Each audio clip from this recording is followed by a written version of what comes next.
درس قرآن کا حلقہ ہے، یہ کوئی معمولی چیز نہیں ہے۔ اللہ نے ہمیں یہ عطا فرمایا ہے تو ہم اس کی قدر کریں۔ نعمت کی قدر اس کے صحیح استعمال، اس کا صحیح استعمال بتاتا ہے کہ ہمارے اندر نعمت کی کتنی قدر ہے۔ آنکھوں کی قدر یہ ہے کہ ہم آنکھوں سے صحیح چیز دیکھیں۔ ہاتھوں کی قدر یہ ہے کہ ہم صحیح چیز پکڑیں۔ زبان کی قدر صحیح یہی ہے کہ ہم زبان سے صحیح اور سچی باتیں کریں۔ کانوں کی صحیح قدر یہ ہے کہ ہم کانوں سے حق سنیں، جائز چیزیں سنیں۔ تو اللہ کی ہر نعمت کا شکر سب سے پہلے یہ ہے کہ اس کا صحیح استعمال ہو۔ زبان سے شکر ادا کرنا یہ بھی ضروری ہے، مگر نعمت کا صحیح استعمال یہ بھی اس کا شکر ہے، اس نعمت کا شکر ہے۔ اکابرین فرماتے ہیں کہ دریاؤں کا راستہ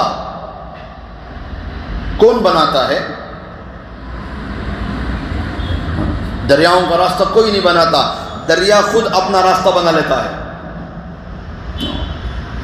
تو بالکل قرآن بھی، قرآن پاک بھی اور قرآن پاک کی تلاوت بھی، یہ بھی رحمت کا دریا ہے۔ یہ بھی دلوں کے اندر خود راستہ بنا لیتا ہے۔ دل سچے ہوں گے، دل صاف ہوں گے، دل میں امانت داری ہوگی، دل میں حیا ہوگی، دل میں اخلاص ہوگا، دل میں سچائی کی تلاش ہوگی، تو خود بخود قرآن اپنا رحمت کا دریا بن کر اپنا راستہ تلاش کر لے گا۔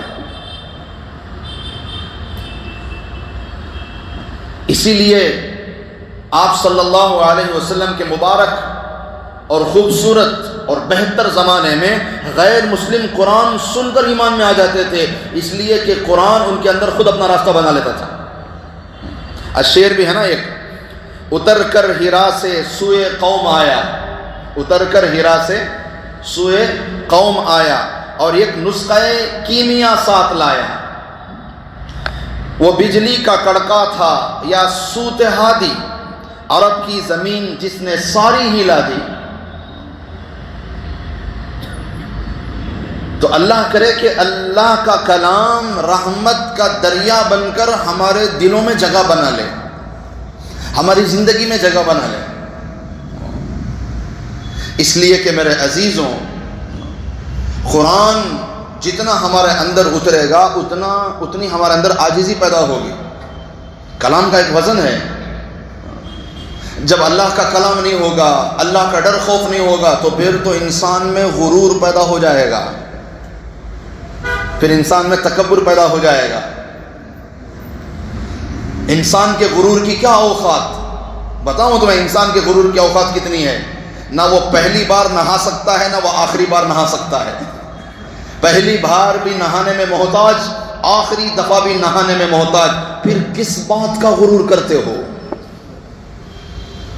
ایک دوسرے کو مطلبی کہنا چھوڑ دو،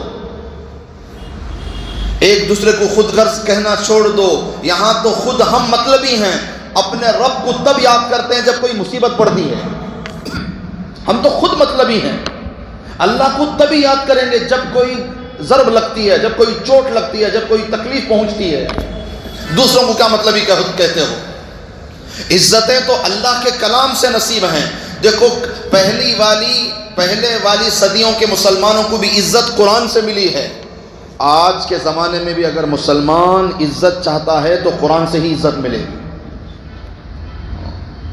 ورنہ دولت سے جو عزت ملتی ہے وہ ہماری نہیں، دولت کی عزت ہے۔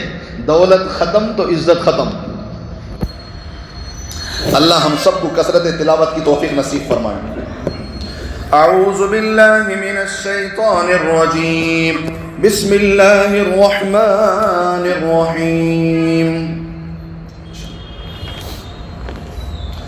قل یا اہل الکتاب تعالوا الى کلمہ سواء بیننا وبینکم الا نعبد الا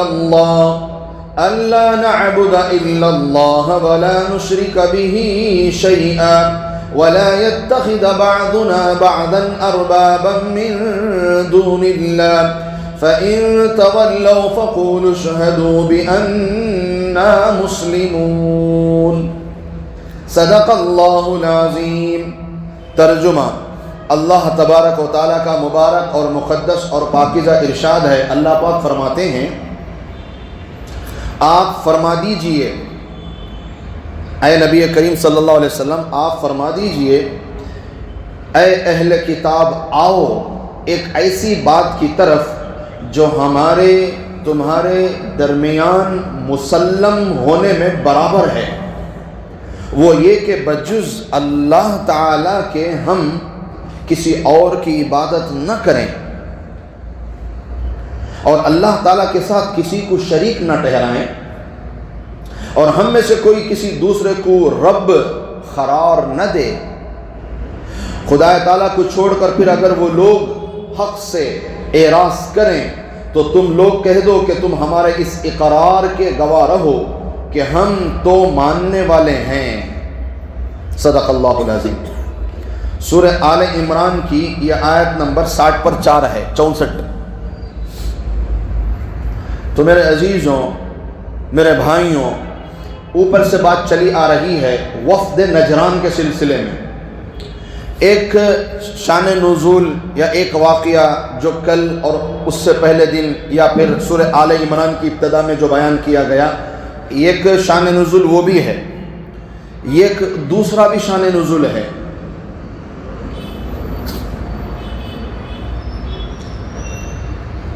فتح مکہ سے پہلے آپ صلی اللہ علیہ وسلم بڑے بڑے ملکوں کے بادشاہوں کو ایمان کی دعوت کے خطوط لکھا کرتے تھے، لیٹرز بھیجتے تھے۔ تو نجران جو یمن کا ایک علاقہ تھا، وہاں اسقف نامی ایک بندہ تھا جو وہاں کا بڑا مانا جاتا تھا، فیصل۔ تو آپ صلی اللہ علیہ وسلم نے دیگر بادشاہوں کی طرح اسے بھی ایک خط اور ایک لیٹر لکھا، دعوت نامہ، اسلام کی طرف، ایمان کی طرف، اللہ کی طرف۔ تو جیسے ہی آپ صلی اللہ علیہ وسلم کا خط نامہ نجران پہنچا اور اسقف جو وہاں کا بڑا تھا، جب اس نے آپ صلی اللہ علیہ وسلم کے مبارک خط کو پڑھا تو سٹ پٹا گیا، حیران اور پریشان ہو گیا کہ یہ کیا بات ہے؟ ہم سے کہا جا رہا ہے کہ ہماری چیز چھوڑ دو اور ان کے مذہب کی دعوت قبول کر لو۔ وہ عیسائی تھے نا، وہ حیران ہو گیا، اسے سمجھ میں نہیں آیا کہ کیا کرنا ہے۔ تو اس اسقف نامی بندے کے لیے سب سے پہلا مشورہ دینے والا جو مشیر تھا، وہ ایک شخص تھا، ہمدان قبیلے کا سردار، اور اس کا نام تھا شرحبیل بن وداع۔ سب سے پہلے اس نے ہمدان کے سردار کو بلایا، ہمدان قبیلے کے، کہ فوراً شرحبیل فوراً آؤ، اہم بات ہے۔ تو شرحبیل بن وداع فوراً حاضر ہوا اسقف کے پاس۔ تو اسقف نے کہا تھوڑا یہ خط پڑھ کر دیکھو کہ اس میں کیا لکھا ہے۔ تو شرحبیل بن وداع بڑا چالاک انسان، بڑا تیز عقل مند بندہ، اپنے قبیلے کا سردار بھی، اور اس یمن کے بڑے شہر نجران کے اسقف کا بڑا مشیر بھی۔ تو جب اس نے خط پڑھا، اور وہ خط کیا تھا؟ بسم اللہ الرحمن الرحیم،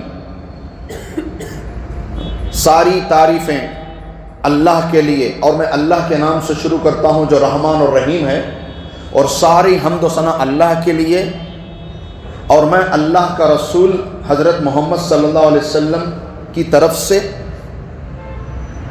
نجران کے عیسائیوں کی طرف یہ خط ہے۔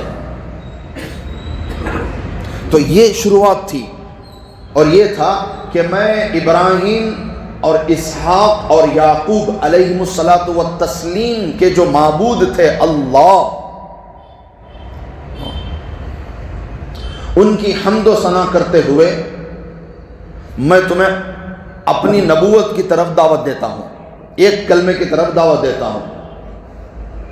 تو یہ جب سارا مضمون اس نے جب پڑھا تو اس کی بھی عقل ختم ہو گئی کہ بھی یہ کیا معاملہ ہے۔ تو اس نے اسقف سے کہا، شرحبیل نے، کہ جناب دیکھو آپ نے بھی سن رکھا ہے اور ہم نے بھی سن رکھا ہے، تورات میں بھی لکھا ہوا ہے، زبور میں بھی یہ بات موجود ہے اور انجیل میں بھی یہ بات آئی ہے، اور ہم نے ہمارے تمام رسولوں سے اور نبیوں سے ہم نے یہ سن بھی رکھا ہے۔ دیکھو ہر رسول اور ہر نبی جب دنیا میں آتے تھے تو دو باتیں بتاتے تھے، نمبر 1 قیامت کے قریب دجال آئے گا، اور نمبر 2 آخری نبی بنو اسماعیل میں سے آئیں گے۔ یہ دو باتیں ہر نبی بتاتے تھے، یہاں تک کہ ہر نبی اور ہر رسول یہ بھی بتاتے تھے کہ اگر آخری نبی ہمارے زمانے میں آ گئے تو سب سے پہلے میں خود ان کی اتباع کروں گا۔ ہر رسول اور ہر نبی یہ بتاتے تھے کہ آخری نبی بنو اسماعیل میں سے آئیں گے، اگر وہ ہمارے ہی زمانے میں آ گئے تو سب سے پہلے میں خود کیا کروں گا، وقت کے نبی اور وقت کے رسول سب سے پہلے آخری نبی کی اتباع کریں گے، اور ہماری نجات بھی انہی کی اتباع میں ہوگی۔ جیسے آپ صلی اللہ علیہ وسلم نے ارشاد فرمایا کہ اگر میرے زمانے میں موسیٰ علیہ السلام بھی آ جائیں تو ان کی نجات بھی میری ہی اتباع میں ہے۔ اتنے بڑے جلیل القدر پیغمبر حضرت موسیٰ علیہ السلام، جن کو اللہ نے اپنے کلام سے سرفراز فرمایا، کلیم اللہ جن کا لقب ہے، حضرت موسیٰ علیہ السلام کے بارے میں نبی نے کیا فرمایا، اگر یہ میرے زمانے میں آ جائیں تو ان کی بھی نجات کس میں ہے، نبی کی اطاعت اور اتباع میں ہے۔ تو ہر نبی اور ہر رسول اپنے زمانے میں اپنی امت کو دو باتیں بتاتے تھے، نمبر 1 دجال کے بارے میں، نمبر 2 آخری نبی کے بارے میں، ساتھ ساتھ یہ بھی بتاتے تھے کہ وہ بنو اسماعیل میں سے آئیں گے، اور اگر ہمارے زمانے میں آ جائیں گے تو ہم خود پہلے نمبر پر ان کی اتباع کریں گے۔ تو شرحبیل بن وداع نے اسقف کو سمجھایا کہ آپ نے بھی سن رکھا ہے، ہم نے بھی سن رکھا ہے کہ آخری نبی بنو اسماعیل میں سے آئیں گے، ہو سکتا ہے کہ یہ وہی نبی ہیں۔ اتنا چالاک بندہ، اتنا ہوشیار بندہ بات سمجھ گیا۔ پھر اسقف نے کہا کہ بھی کوئی رائے دو، کیا کریں، ہم خط آیا ہے، جواب دینا ہے، کیا کریں، کچھ رائے دو۔ تو شرحبیل نے کہا کہ جناب امور سلطنت کا اگر کوئی امر ہوتا، سلطنت کے متعلق اگر کوئی بات ہوتی تو پھر میں رائے دے سکتا تھا، مگر یہاں مسئلہ امور سلطنت کا نہیں ہے، یہاں مسئلہ تو کچھ اور ہے، میری عقل کام نہیں کر رہی ہے، میرے پاس اس کا کوئی جواب نہیں ہے۔ تو پھر اسقف نے کہا ٹھیک ہے، تو پھر بیٹھ جاؤ۔ ایک دوسرا بڑا قبیلہ تھا حمیر،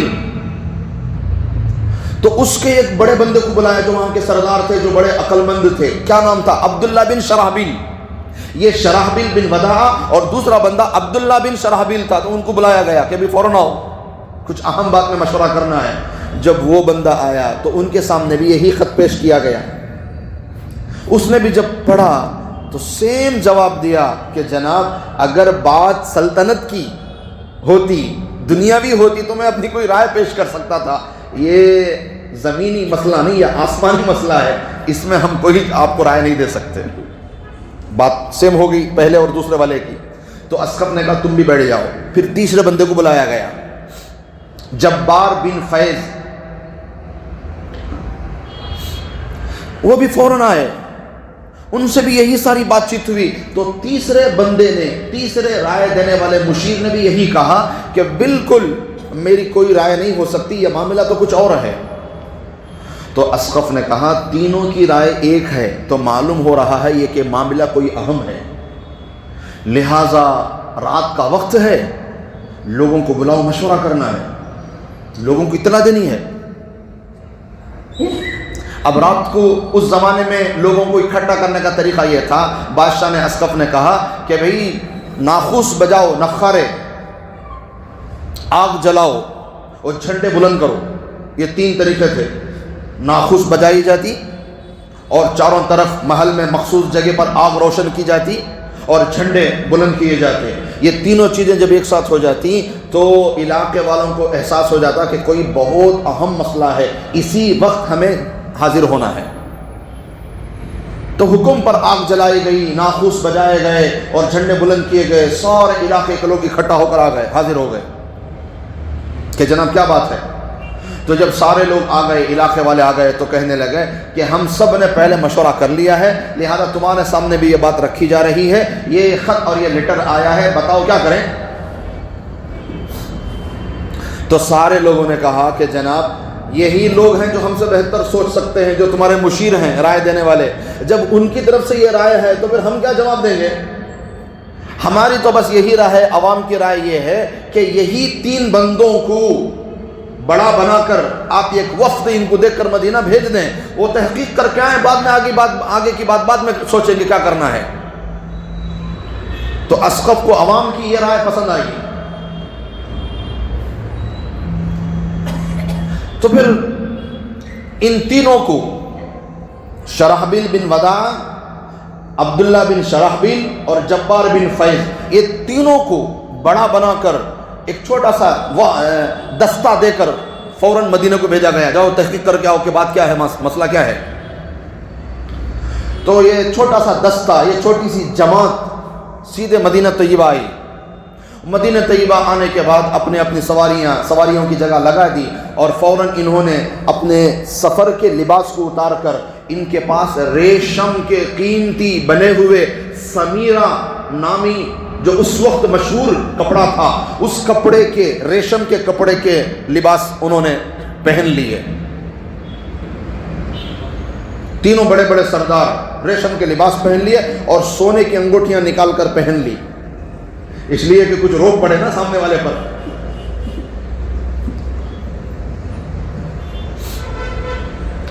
تو جب یہ ریشم کے لباس اور سونے کی انگوٹھیاں پہن لی، اور پہننے کے بعد یہ تینوں تیار فرش ہونے کے بعد سیدھے آپ صلی اللہ علیہ وسلم کی خدمت میں حاضر ہوئے۔ آپ صلی اللہ علیہ وسلم کے پاس پہلے سے بھی کچھ لوگ موجود تھے جو بات چیت کر رہے تھے، جو کچھ مذاکرہ، کچھ مشورہ چل رہا تھا۔ اتنے میں یہ 3 بندے داخل ہوئے، پورے ٹھاٹ بھاٹ کے ساتھ، ریشمی لباس، سونے کی انگوٹھیاں، سج دھج کر پورے آراستہ ہو کر فوراً حاضر ہوئے، اور آ کر ان کی زبان، ان کے حساب سے انہوں نے سلام کیا، السلام علیکم، جو بھی انہوں نے سلام کیا۔ آپ صلی اللہ علیہ وسلم نے ایک نظر ان کو دیکھا اور پھر اپنا چہرہ پھرا لیا، ان کے سلام کا جواب نہیں دیا۔ وہ تو اور بھی حیران ہو گئے کہ بھئی انہوں نے ہمیں خط بھیجا ہے اور ہم خط لے کر واپس جواب دینے کے لیے ان کے پاس بات چیت کرنے کے لیے آئے ہیں، اور ہم دور سے مہمان بن کر آئے ہیں، اور ہم ان کو سلام کر رہے ہیں اور یہ سلام کا جواب نہیں دے رہے، اور دوسری بات ہماری طرف توجہ بھی نہیں کر رہے ہیں، چہرہ بھی پھیر لیا، کیا کریں۔ سوچا شاید سامنے والے جو ساتھی بیٹھے ہیں ان سے بات چیت ہو رہی ہے اہم، اس کے بعد شاید ہم سے بات کریں گے۔ بیٹھے انتظار کرنے لگے، کوئی ایسا مسئلہ نظر نہیں آیا، تو ان تینوں نے آپس میں ایک دوسرے کو دیکھ کر کہنے لگے چلو باہر کچھ بات کر لیں گے، تو اٹھ کر باہر چلے گئے۔ تو باہر جانے کے بعد انہوں نے حضرت عبد الرحمن بن عوف اور حضرت عثمان غنی، یہ دونوں صحابی رضی اللہ تعالی عنہما کو انہوں نے تلاش کیا، کیونکہ یہ ان کو جانتے تھے، ان سے تعلقات تھے پرانے۔ تو حضرت عثمان غنی رضی اللہ تعالیٰ عنہ سے جا کر ملے، حضرت عبد الرحمن بن عوف سے ملے، اور سارا واقعہ سنایا کہ ہم لیٹر لے کر آئے ہیں، اور حاضر ہوئے، سلام کیا تو نہ جواب ملا نہ توجہ ملی، کیا مسئلہ ہے۔ تو حضرت عثمان رضی اللہ تعالیٰ عنہ نے حضرت عبد الرحمن کو دیکھا اور انہوں نے ان کو دیکھا، اور دونوں نے کہا حضرت علی کو بلاؤ۔ تو حضرت علی کو بلایا گیا، تو حضرت علی رضی اللہ تعالیٰ عنہ آئے، ان کے سامنے ساری بات رکھی، تو حضرت علی رضی اللہ تعالیٰ عنہ نے دونوں کو، ان تینوں کو اوپر سے نیچے تک غور سے دیکھا، اور کہنے لگے بھائی اپنے کپڑے بدلو، اور ہاتھ میں جو سونے کی انگوٹھیاں ہیں اسے بدلو۔ شاید نبی پاک صلی اللہ علیہ وسلم کا جواب نہ دینا اور توجہ نہ دینا، شاید یہی مسئلہ ہے۔ کیا کرو؟ اپنے ریشمی لباس بدلو اور سونے کی انگوٹھیاں بدلو، اس لیے کہ اسلام کے اندر ریشمی لباس مرد کے لیے جائز نہیں ہے، اور سونے کی انگوٹھیاں مرد کے لیے جائز۔ سونے کی قیمت بڑھ رہے ہیں، صبح کو اٹھے تھے ایک نیا میسج ہے، اتنا بڑھ گا سونا، وتا بڑھ گا، آدمی دیوانے ہو جا کو فیکٹری کی ساڑی لینے لائن لگ جائے کہتے ہیں،